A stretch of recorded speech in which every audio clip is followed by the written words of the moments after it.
Toxic also brought up this in Avek's interview, and I You think I'll saw agree. all of it? Sorry? Did you watch all of it? Yeah, I watched both parts. Oh my god. Okay, can you do the TLDW for me and Rob?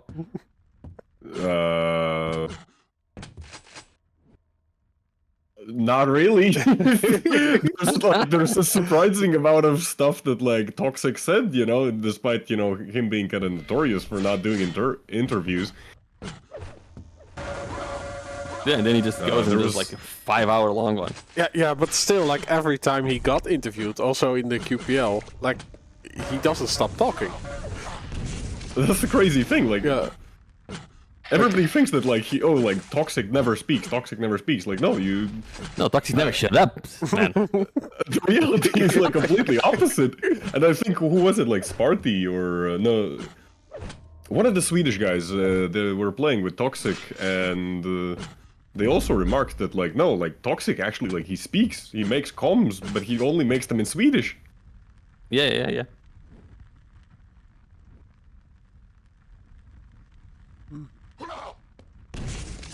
But yeah, no, they discussed quite a lot of stuff regarding, the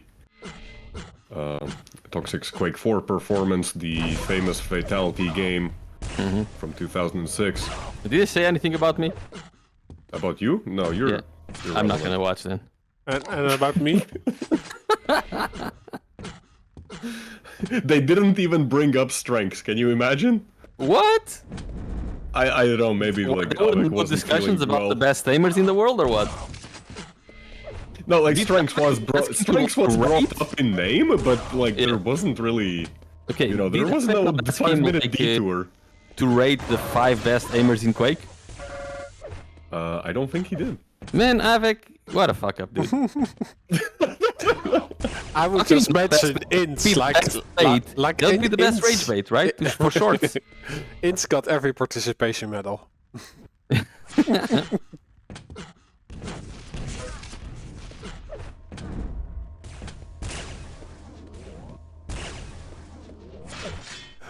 Like, oh, do I get a medal? Yeah, everyone gets a medal.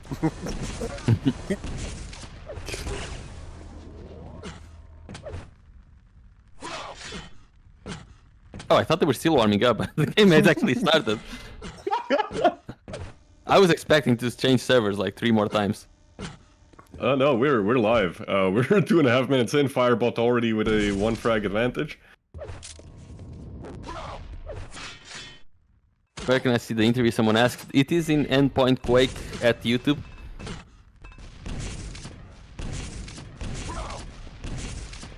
A 2-part interview. Indeed. 2 entire hours of Toxic speaking. I have a Catch funny it, story bro. about Toxic. When was it? It was in Romania. I think in 2022 or 2018. I don't remember if it was 2022 or 2018. I believe it was 2022. In the hotel lobby after like all the games. We were there for like just chilling, drinking some beer. Oh, let's see the fight.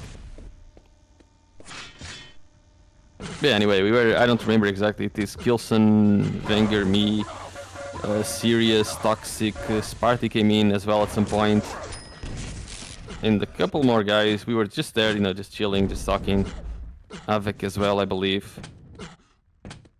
And Toxic was just, chugging down beers. And at the end, when I was drinking, like I don't drink much, right? I was drinking like maybe 1 beer every 30 minutes. We were there for like 2 or 3 hours. And when Toxic left, there was like 17 beers that he had drank. We knew it was Toxic because he was the only one that was drinking like the blue ones. Everyone else was drinking the green ones. It's we were like, 17 beers in 2 hours? Am I 17 hearing beers in like 2 or 3 hours, yeah. And we thought that Toxic was like a legit Viking only the day after, when I'm trying to buy beers, and I noticed a difference, and I was like, there's like the green ones and the blue ones, and I look to see what the difference is, and it says blue ones are non-alcoholic.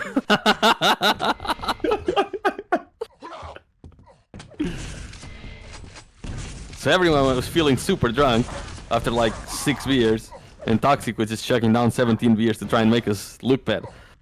But they were non-alcoholic.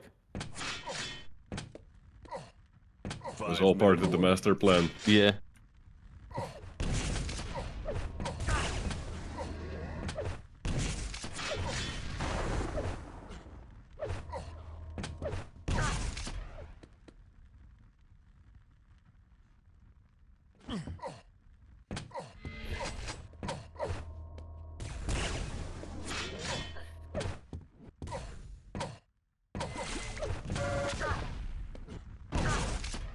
And Fireball actually losing out on control. Definitely an opportunity for ARSENY right now to start making this comeback. Nice angle there. Very nice choice.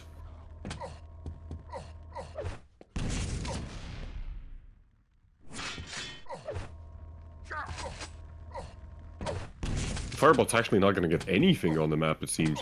He might at best get one of the yellow armors. That's a great shot by ARSENY. That's a really nice drive-by. He needs to hurry up. He's going for the yellow, but if... Okay, still should have time to get the red. He's not going for the red. Should be fine. Oh, but like, what? What is he doing? Like, there's not way to go for the Fireball- red. He does fine Firebot, but he's gonna take so much damage. Okay, it's still fine. That's so unnecessary, though. That is so unnecessary. Like, if it was any other player, a Firebot, like, instead of Firebot, he would have just gone to Rockets and Rocket jump to the red. Install it. Yeah? I don't think Firebot knew that the red was even up. That was so unnecessary by ARSENY.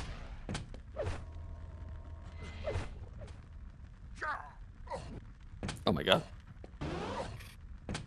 An attempt was made to pick up the Mega. ARSENY's rail is right now just really bailing him out.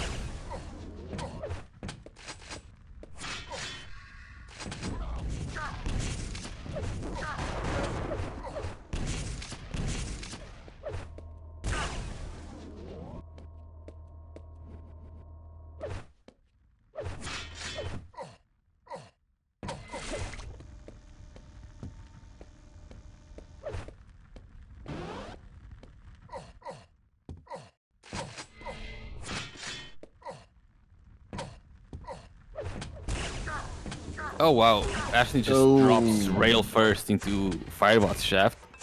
So Mega goes to Firebot, ARSENY will collect the red though, and Firebot not looking to commit after all the damage that he did.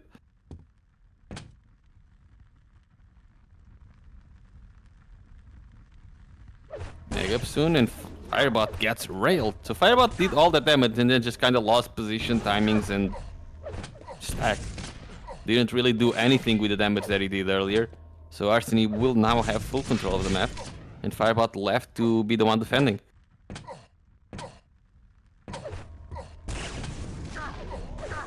And ARSENY just jumps face first into Firebot's LG once again.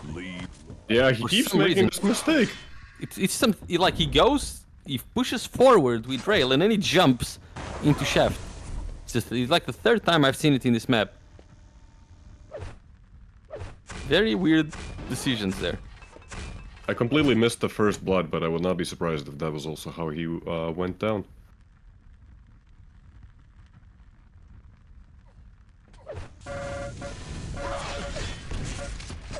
Did ARSENY just do it again? You literally just, this time not with rail, but with You just- rockets. You just saw the, oh, there's an item, I'm gonna jump forward even if you're shafting me. Now I understand why he's last place in the league. 1 minute warning. Yeah, are we getting some Nitrino versus Svex flashbacks? Yeah. Like, Firebot isn't even a player that uses LG a lot. And 4 of his 5 frags have been with the LG, and it's by far the most used weapon in this map. And Firebot is not a player that he doesn't really use the LG. And he has pretty poor aim with it, so he's now hitting 45%. That says a lot about ARSENY's approach to the game. Firebot was not, like... No disrespect meant to Firebot, like, but he actually just was not aiming. He was just holding in a straight line, and ARSENY was doing all the work for him. Vote passed. Teamwork. Even in a 1 versus 1, Firebot finds a team. You gotta Nice. pull your weight.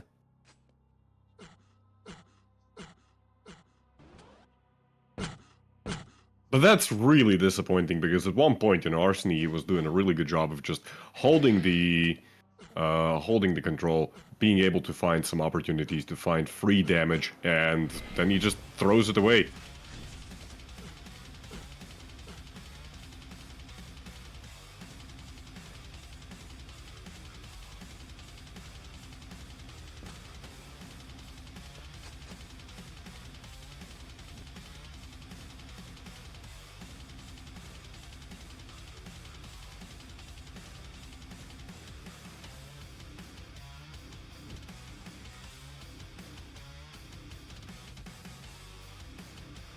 Rob showing off the high level technology that we have. Look, he's blinking. He's blinking, actually amazing.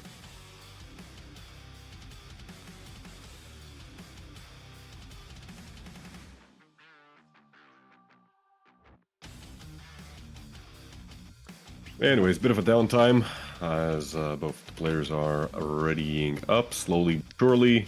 Did they write anything in the chat? No, it doesn't look like it. But like there is reconsideration in the netcode, right? Of 3, In Quake Live? 2, yeah. 1. Yeah, up until 80 ping, I believe. But it's still not. Yeah, I don't know how much it is honestly, but you can still feel the ping whether you have like 30 or 60.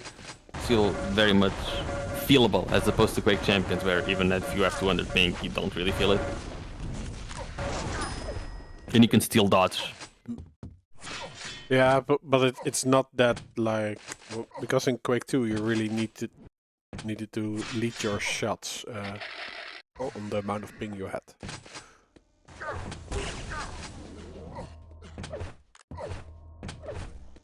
I mean, the old Quakes I've always found pretty much unplayable on anything higher than like 70.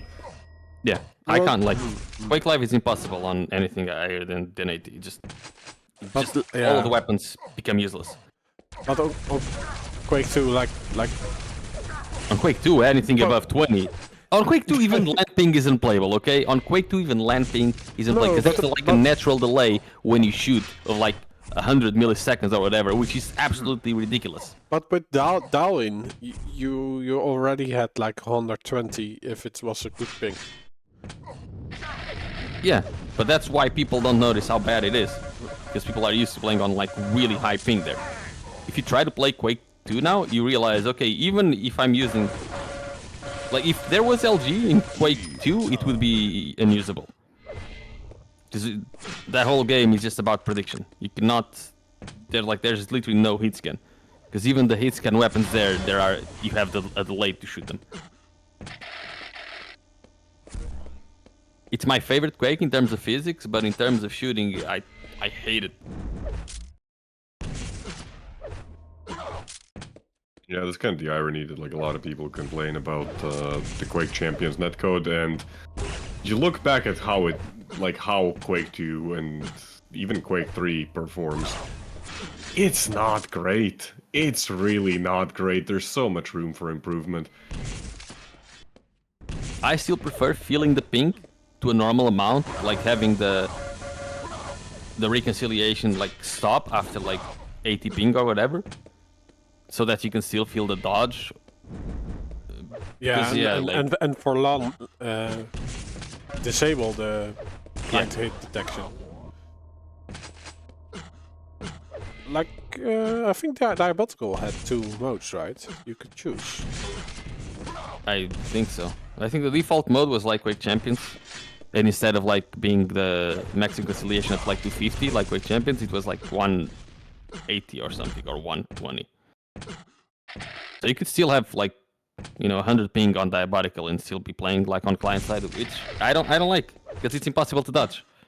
Yeah. Because that's the worst part. It's not even hitting. Hitting is fine, but the big problem for me is dodging. No, yeah, especially rockets. Like that is such a difference playing Just Quake Champions on land that the rockets are dodgeable. Yeah. They're dodgeable, but I also find it easier to hit like mid-airs. I don't know what is both it. things. It's great. It didn't help me when it counted, but you know. Anyways, Next year, Arseny versus QuakeCon. Firebot. We're I mean, it's still a type game. You know, nothing crazy happened. yeah. Might something crazy happen now because Ooh, Arseny gets Arseny caught makes- in the mega. Oh my god.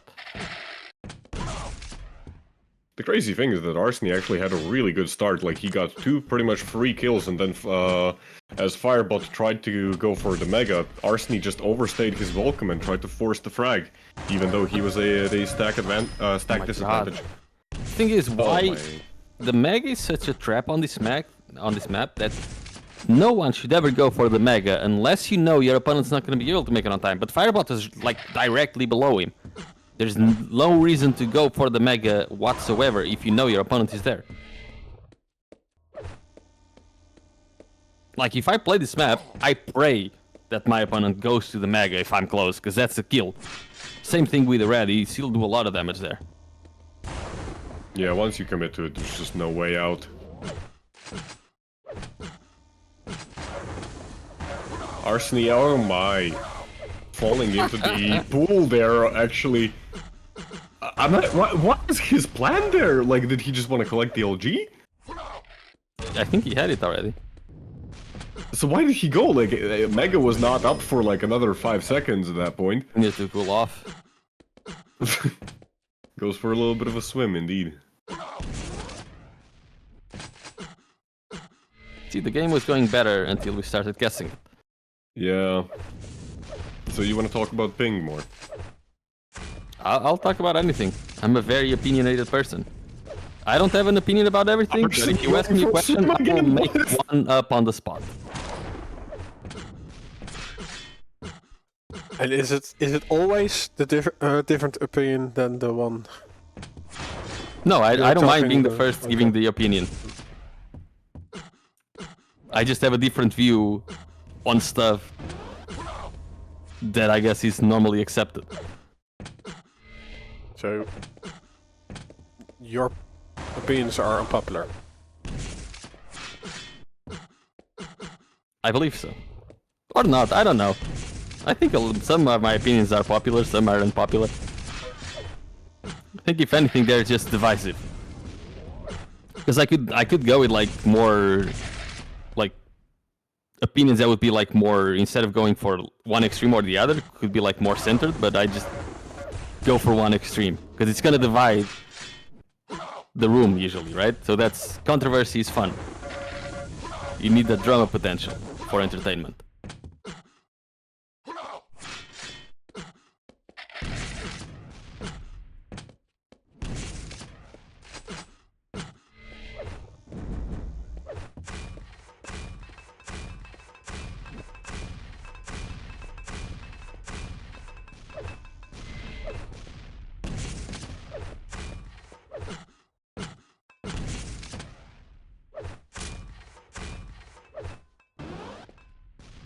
Okay, this is the last chance for Arseny right now.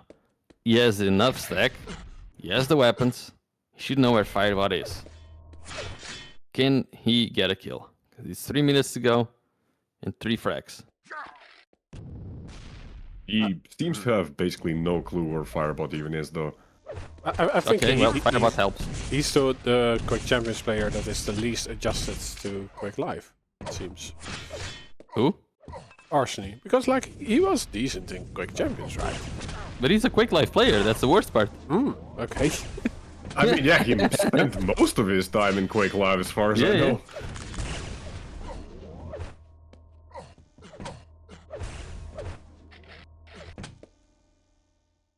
But it makes sense that he's better in Quake Champions, because in Quake Champions, the tactical ceiling of Quake Champions is quite smaller than Quake Live.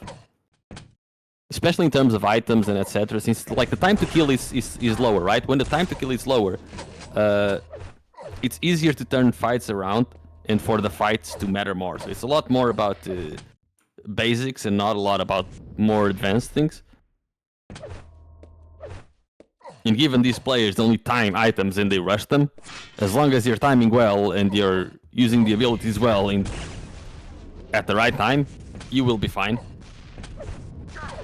Yeah, Quake Champions was definitely more designed around fighting than control. Yeah. And, There's a lot more about execution and speed than you know, insane decision making. Not saying one is easier than the other, just the tactical ceiling of Quake Live is higher and the executional ceiling of Quake Champions is way higher.